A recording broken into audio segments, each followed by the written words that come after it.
y La Patriada Producciones. ¿Sabés lo que sos vos? Una anaconda con memoria sos.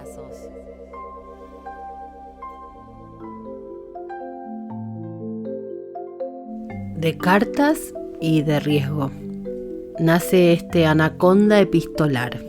Justo esta semana arrancarla con una disputa epistolar. Como con todo, cuando se lo reitera hasta el hartazgo y no sos Andy Warhol, lo que se logra es el pastiche posmoderno del que tanto nos habló Jameson. Frederick, no el whisky. Frederick Jameson y el pastiche. Se banaliza, o lo que es peor, aburre, cansa. No llegas a nadie más que a tu interna y tu microclima. ¿Será que entonces no quieren llegarle a nadie y que quieren jugar la interna? ¿O será que creen que les llegan a muchos y están un poco más desacoplados de la realidad de lo que en realidad parece? ¿Qué será? Una carta en la semana del 24 de marzo no es dejar un flanco muy débil, porque en la comparación, que va a ser inevitable, salís perdiendo, siempre, cualquiera. Entonces, tomar la idea de una carta o tomar frases de la carta se hace estas semanas, y Walsh no merece jamás ser reducido a frases sueltas o a consignas vacías. La carta tiene 3 planos, y el más importante es el económico. Pero no debe leerse sola, debe ser leída como una conclusión de los documentos críticos, hoy más que nunca. Si no, el gesto es una efeméride vacía. ¿Por qué traigo a cuento la carta? Porque siempre se trae a cuento la carta los 24 de marzo, 25, para ser más precisa. Y como esta semana fue de cartas, hablemos de la carta. Lilia Ferreira, la última esposa, pareja, mujer, amor de Walsh, lo explica hermoso. Explica hermoso lo de los documentos y lo de la carta. Los documentos son una serie de textos durísimos que Walsh le escribe a la conducción de Montoneros, donde básicamente dice: chicos, no está para ir jugando a la vanguardia, a replegarse, dice. Amuchémonos, dice Walsh. Rodolfo empieza a plantear, sobre todo a mediados del 76, un cuestionamiento a cómo venía planteada la política de la organización. Estaba muy preocupado porque veía que había que modificar ciertas cosas, porque si no la derrota iba a ser inevitable. Y esto se lo empieza a plantear en documentos críticos, tratando de modificar, ¿no? O de que por lo menos paremos un poco la pelota para ver cómo viene, porque esto viene muy mal. La propuesta de él es, bueno, un repliegue, ¿no? Un repliegue total. Iba a volver a ser Rodolfo Walsh, ese hombre que en el año 56 escuchó "Hay un fusilado que vive", pero esta vez para escuchar y escribir lo que llamaba las cartas polémicas, y las iba a firmar con su nombre, es decir, recuperaba su identidad. Y lo de la carta. Rodolfo concibió la carta como en 3 planos.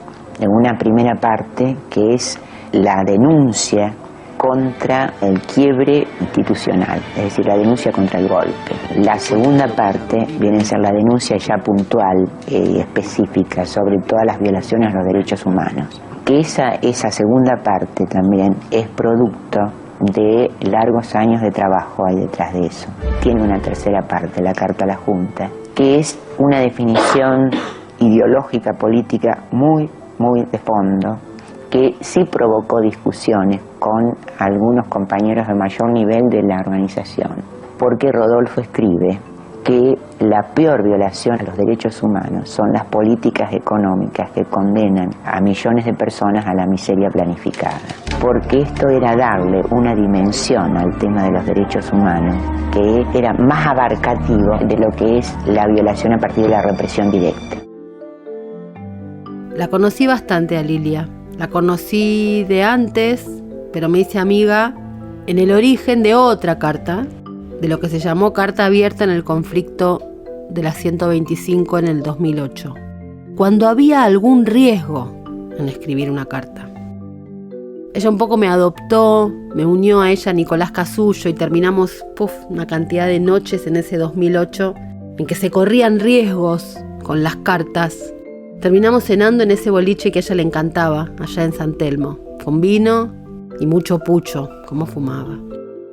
En ese 2008 desesperado en que muchos de los y las que hoy nos cuentan las costillas y escriben cartas, eran casi voceros de la sociedad rural. Un poco de decencia te pido. ¿Cómo los ayuda a los que nos cuentan las costillas el hecho de que las redes sociales no eran lo que son hoy y que ese pasado no es hoy presente continuo? Y cómo se abusan de que quienes estábamos ahí y tenemos memoria no tengamos como práctica común el escrache y el buchoneo, algo que algunos hacen, los más adictos a la orgánica.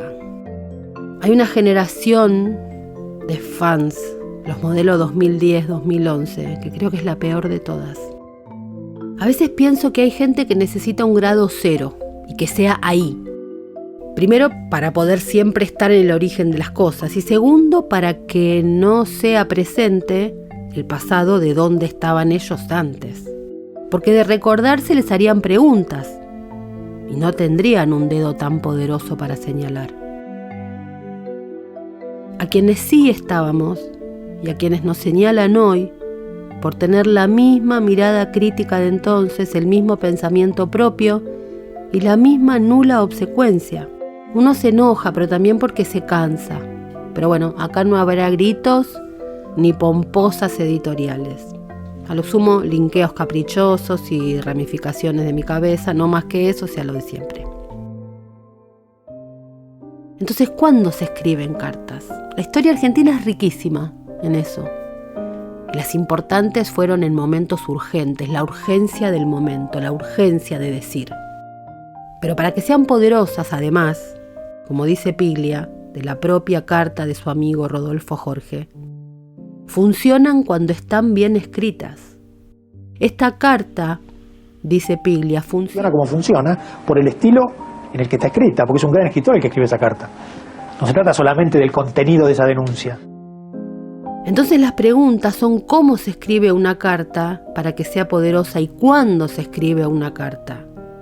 Es como con la marcha peronista. ¿Cuándo se canta la marcha? Cuando se corre un riesgo. Yo lo siento así. En el 2008, por ejemplo. En esta cosa desguarecida que teníamos en el 2008. Éramos pocos. Recuerdo especialmente el 25 de marzo de ese año. Veníamos de la marcha del 24, el aire se cortaba con cuchillo. No había ni campo, ni 8 cuartos, apenas una cosa llamada GEN, la JP, donde Dante Gullo empezaba a dejar de ser el más joven, el local de Avenida Caseros, el color rojo y negro, se llevaba todo. A la madrugada, Delía, Luis, convoca por televisión. Salimos disparados, 4 gatos locos éramos, cacerolazos, querían tomar la casa de gobierno. Y fuimos cantando la marcha con carteles hechos con virome y hojas de cuaderno. Y arrinconamos a un grupo de violentos que terminaron en la escalinata de la catedral. La fuerza de marcha. Ahí se canta la marcha, ahí se escriben cartas. O cuando estamos en pedo, por supuesto. Cuando es fácil, a mí me pasa que no canto la marcha. Ni hago los dedos en B. Es como que demasiada resistencia como para banalizar eso. Como con las cartas. Como con la carta. La carta de Walsh tiene un problema de los demás, y es que usan una de las partes, la más morbosa o la que sirve para el consignismo, pero se relega la más importante, el para qué del golpe, la estructura, la matriz. La carta es un texto posterior a los documentos de crítica a la conducción de Montoneros, donde dice que se aleja y que él no puede aceptar que se lime y debilite la figura de Perón. Sin por eso, obviamente, avalar los crímenes de la AAA. Critica la conducción por militarista, patrulla perdida, por no escuchar a la sociedad que pedía calma y paz en los momentos previos al golpe. Un golpe que fue concebido desde el momento mismo en que dejaron el poder en el 73. Como explica también Eduardo Josami en su libro sobre Walsh, es sabido que Martínez de Hoz, Jaime Perriot y otros comenzaron 2 años antes del 76 a discutir con jefes militares y con los integrantes del Consejo Empresario Argentino, el plan que aplicarían en 1976. Pero para llevarlo adelante se requerían 2 condiciones: que los jefes golpistas tomaran el control de las 3 Fuerzas Armadas y que se deteriorara tanto la situación política como para que los militares pudieran presentarse como restauradores de orden. Un error casi general, explicaba Walsh. Se admitía la posibilidad del golpe, pero también se trabajaba como si no fuera a ocurrir. Eso dice justamente Walsh en un texto que escribió sobre la muerte de su amigo Paco Urondo. No comprendieron la naturaleza del golpe que se avecinaba. En vísperas del 24 de marzo, cuando no era difícil advertir la inminencia de la caída de Isabel Perón, el sector de prensa de Montoneros seguía actuando, quizá también por inercia sumada a la confusión, dice Josami, como si aún fuera posible una salida electoral. En realidad, no se preguntaban qué efectos podía tener el incremento de la violencia. Por supuesto, lo que se desató no tenía precedentes. Y Walsh supo reflejar la magnitud de lo que estaba pasando con un lenguaje despojado, que entendía era el que tenía que utilizarse en las situaciones más tremendas. ¿Cómo se escriben las cartas? También es el poder de las cartas. En un solo año, 15.000 desaparecidos, 10.000 presos, 4.000 muertos, decenas de miles de desterrados, dice Walsh. Pero las cifras, pese a su dimensión escalofriante, no eran las más tremendas. Había un proyecto muy ambicioso detrás. De hecho, cuando se da el golpe, el ERP y los Montoneros estaban prácticamente derrotados, desmanteladas las organizaciones. Por lo tanto, la represión a la guerrilla no podía ser el justificativo del derrocamiento de un gobierno. Había que derrotar un proceso, disciplinar a los sectores sociales. Era parte de la política continental, por supuesto, de los Estados Unidos, con el derrocamiento de diferentes gobiernos de diferentes países de América Latina. Rápidamente se advirtió que los objetivos del golpe tenían que ver con la lectura que hacían los promotores del fracaso del proceso militar iniciado una década antes por el general Onganía. Había quedado claro entonces que mientras no se debilitara radicalmente el peso del movimiento obrero y de los empresarios nacionales que producían para el mercado interno, las políticas económicas de apertura externa y de concentración de la riqueza encontraban, más temprano que tarde, un límite infranqueable. Las transformaciones regresivas que se producen en el 76 están contadas en la carta de Walsh, y él destacó ahí el sentido más profundo del golpe militar. En la política económica de ese gobierno debe buscarse no solo la explicación de sus crímenes, sino una atrocidad mayor que castiga a millones de seres humanos con la miseria planificada. ¿Cuántas veces escuchamos esto? Es que el autor pudo advertir apenas en un año la magnitud de las transformaciones que estaban por venir de la mano de la economía y el proyecto de Martínez de Hoz.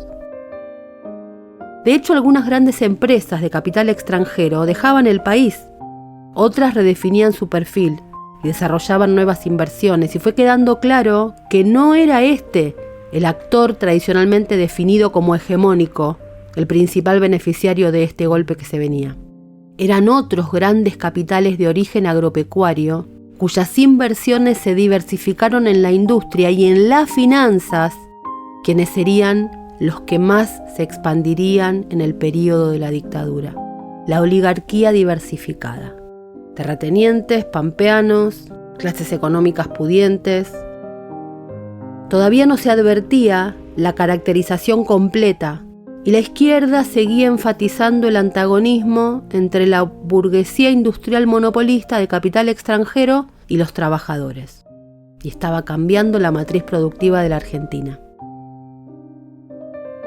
Cuando Walsh escribe la carta, no estaba aún absolutamente desplegada la profunda modificación de la estructura de poder económico. Sin embargo, Walsh destacó el aspecto básico de la reestructuración de la sociedad: la brutal contracción del ingreso de los asalariados y la liquidación de todos los derechos.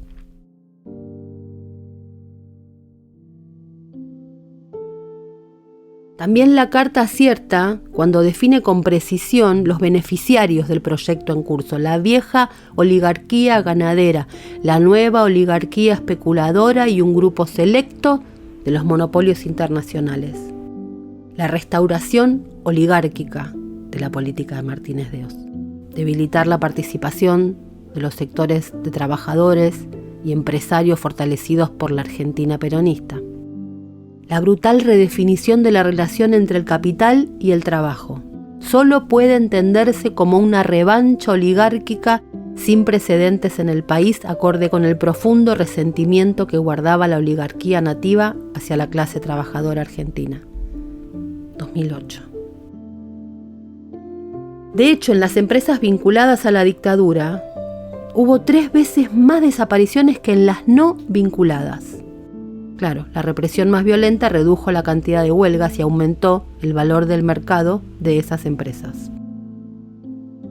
A fines de ese proceso político de la dictadura, el presidente del Banco Central, ya sabemos, Domingo Cavallo, ponen en práctica el sistema de seguros de cambio por el cual estatizan la deuda privada de un conjunto importante de empresas de acá y extranjeras. Una larga lista, y en esa lista aparece SOCMA, con 27 millones de dólares, y Autopistas Urbanas con 952 millones de dólares.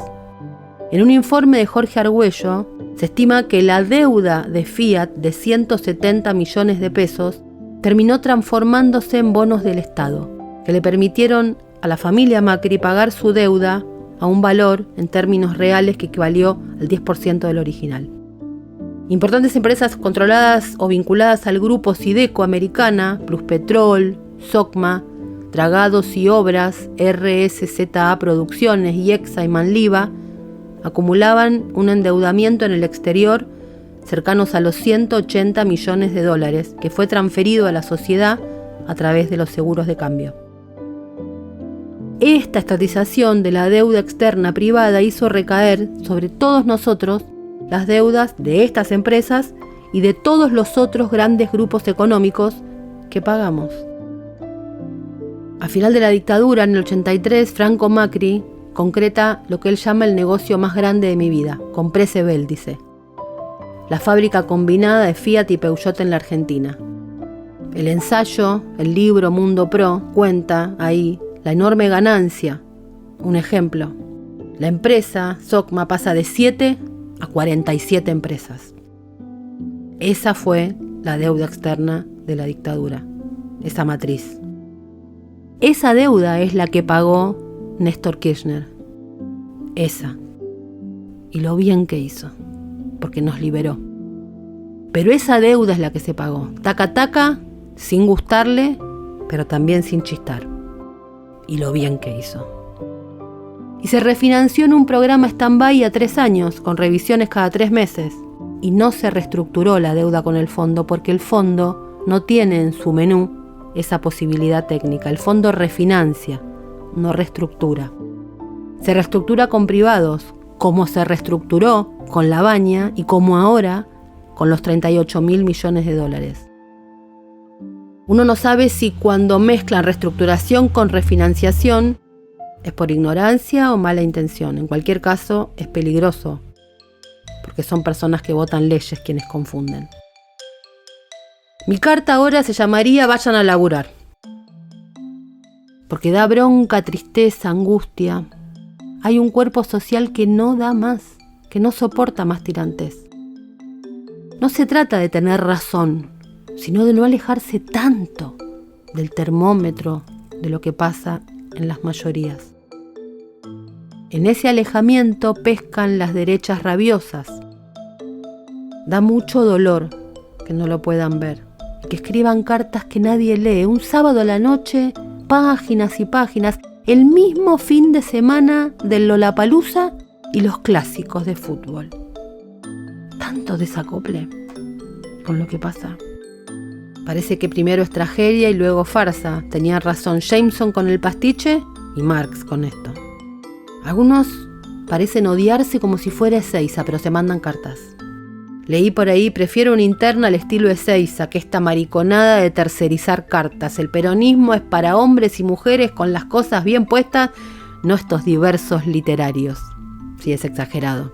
Y no, por supuesto que es mejor escribir a resolver el tema a los tiros. Pero uno está enojado y no es literal. Lo que pasa es que asombra el encierro y la carencia de cuerpo y volumen. Y Alberto habló y dijo lo que me parece es la frase que tenía que decir, que es la que luego obtuvo la respuesta de Andrés Larroque. Él dijo que se debate, pero que vivimos en un esquema presidencialista. Y dice, las decisiones las tengo que tomar yo, después de debatir. Puedo escuchar a todos, pero las tomo yo. No existe la presidencia colegiada. Y Alberto dijo ahí la que para mí es la frase que tendría que haber dicho hace mucho y ponerla en acto. Él dijo, me eligieron a mí porque era yo el que podía ganar y poner los votos que faltaban. Tenía que decirlo y hacerlo. Obviamente que eso generó mucho ruido. Eso es lo que le contestó Larroque. Fue jefe de campaña de un espacio que sacó 4 puntos en la provincia. Sí, claro, por eso lo eligieron. Por los 4 puntos que hacían falta para ganar. Pero no, guerra de documentos y de llegadas tardes a la Plaza de Mayo. Llegar tarde al acto de los organismos. Llegar tarde a la Plaza de las Madres. Una guerra de documentos. Durante el macrismo, los medios no hablaban de otra cosa que de las causas judiciales. Todos hablando en espejo de causas judiciales. Nos trajeron a esa lógica. Hablaban de causas judiciales y se iban separando y separando y separando y separando del termómetro de la calle. Ahora, de sopetón, hay que hablar de la deuda. 2 años hablando de causas judiciales. Y ahora, sin capacidad de fuego, hay que hablar de la economía. Siempre hubo que hablar de la economía. Porque la estructura está ahí, desde la carta de Walsh a hoy. Entonces, ¿por qué durante 2 años se habló solamente de las causas judiciales? Es un error no de comunicación, sino de concepción o una intencionalidad. Si querían hablar de la matriz económica, de esa parte de la estructura de la Argentina y de las cartas, ¿por qué estuvimos 2 años hablando de Bruglia, Bertuccio, no sé cómo se llaman, y la sala de casación Sarasa número 725? ¿Por qué se enojaron tanto con quienes decíamos hay que hablar de la economía? Querían discutir la matriz económica que denuncia Walsh y que ningún gobierno desde 1983 a hoy pudo modificar. ¿Y entonces por qué no se hizo? ¿Por qué hablamos del barro de Comodoro Pi si queríamos hablar de la economía? En cualquier caso, uno no sabe si las opciones son criminales o suicidas. Quizá no para los que tienen un palenque han de rascarse, pero para los millones que vivimos acá nos resulta o criminal o suicida. Tenemos que ser autocríticos y realistas. Por supuesto que hay lucha de clases, siempre la hubo y la seguirá habiendo. Pero uno de los grandes éxitos del enemigo fue estar en guerra con nosotros y no con el conjunto del pueblo. Y esto en buena medida es por errores nuestros, que nos autoaislamos con el ideologismo y nuestra falta de propuestas políticas para la gente real. No es de hoy, es de Walsh, de los documentos. ¿Viste la actualidad? Escucha más. En nuestro país es el movimiento el que genera la vanguardia y no a la inversa, como en los ejemplos clásicos del marxismo. Por eso, si la vanguardia niega al movimiento, desconoce su propia historia y asienta las bases para cualquier desviación. No es de ahora, dice Walsh en los documentos. Hasta el 24 de marzo del 76, planteábamos correctamente la lucha interna por la conducción del peronismo. Después del 24 de marzo del 76, cuando las condiciones eran inmejorables para esa lucha, desistimos de ella.